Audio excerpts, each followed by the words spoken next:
आपके मन में भी ये सवाल आया होगा ना कि कृष्ण जी ने राधा से प्रेम करके रुक्मिणी से विवाह क्यों किया। और आपके मन में ये सवाल उठना उचित भी तो है, क्योंकि जब भी कहीं भी कभी भी प्रेम के बारे में बात होती है तो राधा कृष्ण का नाम सबसे ऊपर पाया जाता है। राधा और कृष्ण के प्रेम को जीवात्मा और परमात्मा का मिलन कहा जाता है। सदी दर सदी, पीढ़ियां दर पीढ़ियां कृष्ण और राधा की प्रेम कहानियां पढ़ती आ रही हैं। और ये सवाल खुद राधा ने भी कृष्ण जी से किया था कि हे कृष्ण, तुम मुझसे विवाह क्यों नहीं करना चाहते। तो उत्तर में कृष्ण जी ने राधा को जवाब दिया कि राधे, कोई अपनी ही आत्मा से विवाह कैसे कर सकता है। वैसे भी विवाह के लिए दो अलग लोगों की आवश्यकता होती है, और मेरा और तुम्हारा तो कोई अलग अस्तित्व ही नहीं है। तो फिर हम भला एक दूसरे से विवाह कैसे कर सकते हैं। और इसीलिए ही मेरे और तुम्हारे बीच में विवाह का तो कोई सवाल ही नहीं पैदा होता। राधा और कृष्ण आत्मिक रूप से एक दूसरे से जुड़े हुए थे, जिसके कारण हमेशा ही राधा और कृष्ण कहा जाता है, रुक्मिणी और कृष्ण नहीं।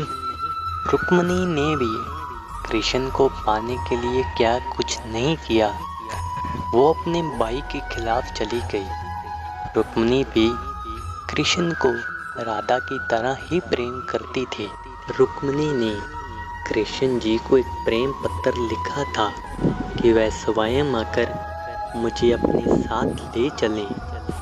रुक्मिणी का वो प्रेम पत्र कृष्ण जी के दिल को छू गया, जिसके कारण कृष्ण जी को रुक्मिणी का वो अनुरोध स्वीकार करना पड़ा। और फिर रुक्मिणी कृष्ण जी की पत्नी बन गई। और दूसरी तरफ तो राधा और कृष्ण के प्रेम को विवाह की आवश्यकता ही नहीं थी। उन दोनों के प्रेम को शादी के बंधन की ज़रूरत ही नहीं थी, बल्कि वो दोनों तो दो रूहों का एक अनोखा मिलन था। कृष्ण जी चाहते तो राधा से विवाह करके अति खुश रह सकते थे, किंतु अगर ऐसा होता तो राधा को अपने माता पिता एवं अपने परिवार का त्याग करना पड़ता, और फिर इस बात का दुख राधा को हमेशा ही चुभता रहता। और राधा को दुख में देखकर कृष्ण जी स्वयं खुश कैसे रह सकते थे। और ये ज़रूरी तो नहीं जिसे आप प्रेम करते हो उससे आपका विवाह भी हो।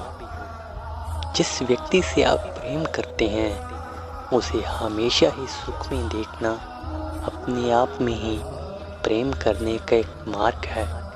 और यही बात तो राधा और श्री कृष्ण जी के प्रेम की सबसे खूबसूरत बात है।